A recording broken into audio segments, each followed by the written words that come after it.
Dr. P here. This video is me going through some conceptual projectile motion questions that you're going to encounter. This first question, rock A, is dropped straight down. So when something is dropped, that means the initial velocity in the y direction is 0 meters per second. And when something is shot horizontally, the initial velocity in the y direction is 0 as well. But it has some initial velocity in the x direction. This is going to be non-zero. All right, this is a question that I went over in a previous video. So in this, the student draws a couple of graphs and you just need to decide is something wrong with them. So go back to your notes or go back to that video and you can double check. All right. This and the next question are basically the same question, but this one is sketching velocity versus time graphs, and the one below is sketching acceleration versus time graphs. And so the thing you need to think about is what's the velocity of this rock A doing over time? And remember, it's thrown with some initial horizontal velocity, and rock B is thrown with a greater horizontal velocity. And so how do their horizontal velocities compare, and how do their vertical velocities compare? Knowing that when something is thrown horizontally, its initial velocity in the y direction is going to be 0. Like I said, this question is the same as the previous one, except in this one, you are sketching the acceleration versus time graphs in the horizontal and the vertical directions for rock A and rock B. And so for this problem, think about, you can think about the rock here and the rock here. So you can think about what is pulling on it, what is pushing on it in the y direction to cause it to change its motion, and what is pulling on it and pushing on it in the x direction to change its motion. Is there anything pushing or pulling on it in the x direction? Is there anything pushing or pulling on it in the y direction? And remember, for all of these questions, we think that there is no air resistance, no friction due to air.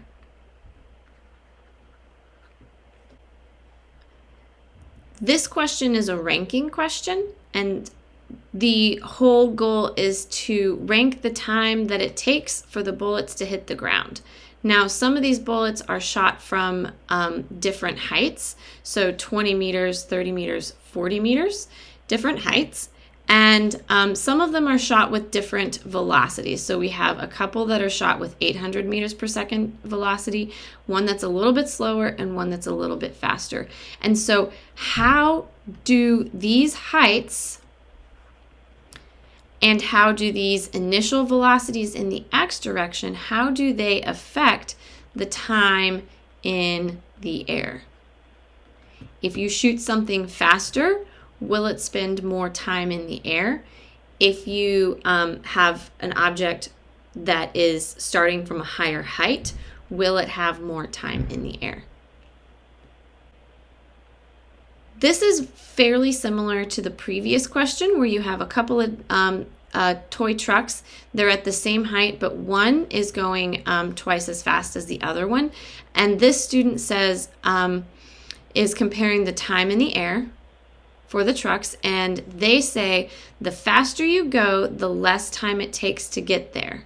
Therefore, the truck in case A will be in the air longer. So they're saying this will take more time. Is this student correct? If they are, explain why they are. If the student is wrong, then identify and explain how to correct their statement. We have another student, same toy trucks. In this case, we don't know anything about the velocities with which they leave the table, but we do know that toy truck A goes 2 times further than toy truck B. And so this kid is saying, okay, still comparing the times in the air, and this kid says, the farther you go, the longer it takes to get there. The truck in case A will be in the air longer. So is the student correct? If so, why? And if not, think about why they are incorrect. There is a lot going on in this last question. These toy trucks have different heights, okay? Different heights, different initial velocities, and different masses. One thing that we haven't talked about yet is the mass of an object. Maybe we have, maybe we haven't. But does the mass of an object affect the rate at which it falls? If we haven't talked about that yet, that seems like that would be something really important to talk about at the beginning of this whole unit. So because we haven't talked about it, you can infer that the mass of an object does not affect the time that it spends in the air. And so you can boil this one down to one that has a big initial velocity in the x direction, and one that has a big height. So which one of these will go further, and then which one of these will be in the air for a longer time, and then explain your answer.